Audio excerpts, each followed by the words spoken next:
La France insoumise est la plus grande menace de la gauche et ne gagnera jamais les élections présidentielles. Aujourd'hui, on parle du premier parti de gauche en France et pourquoi en 10 ans, la France insoumise est devenue le pire ennemi de la gauche et le meilleur allié de Marine Le Pen en incarnant une culture de la défaite. C'est tout de suite dans Radar. Bon, il y en a qui n'ont pas apprécié le dernier épisode sur le Rassemblement National. Maintenant, il est temps de s'attaquer à l'autre côté, comme ça on est quitte. Donc Marc-Henri, qu'est-ce que tu as à nous proposer comme commentaire cette fois-ci ? Super, tu connais la procédure, direction l'inventaire.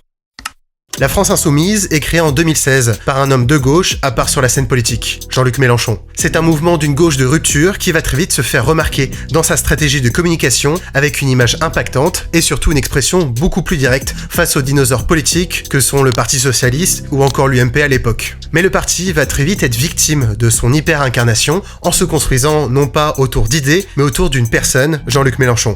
La France insoumise s'est construite autour d'un culte de la personnalité, comme avec le parti En Marche d'Emmanuel Macron ou encore le Front National de Jean-Marie Le Pen. Le parti dépend de son chef de tribu et avance en suivant ses ordres. Derrière cette organisation très verticale et cette capacité de mouvement, le parti subit de plus en plus de nombreuses dérives sectaires. Dans le livre La Meute de Charlotte Bailhache et Olivier Perroux, sorti le 7 mai dernier, il est mis en évidence ce fonctionnement pyramidal, presque consanguin, tenu par deux têtes, Jean-Luc Mélenchon et sa compagne Sophia Chikirou. Derrière cette image de photo de famille, le parti pratique en interne une épuration idéologique de toute forme de courant alternatif. Chacun est attelé, œillère plaqué sur chaque orbite, en cheval de trait pour tirer le carrosse du couple royal. Alexis Corbière, Clémentine Autain ou encore François Ruffin font partie de ces transfuges qui ont tenté d'ouvrir le débat en payant le prix fort en étant éjectés du parti. En abandonnant la classe ouvrière pour un discours centré sur les grandes causes internationales, la France insoumise a perdu une proximité avec les Français. Le parti est devenu une force politique de centre-ville déconnectée du réel. Le parti a aussi endoctriner ses militants à une stratégie de la terre brûlée à gauche, en formant une contestation systématique de toute forme d'alliance ou de compromis. Le parti a trahi sa promesse de rupture face au système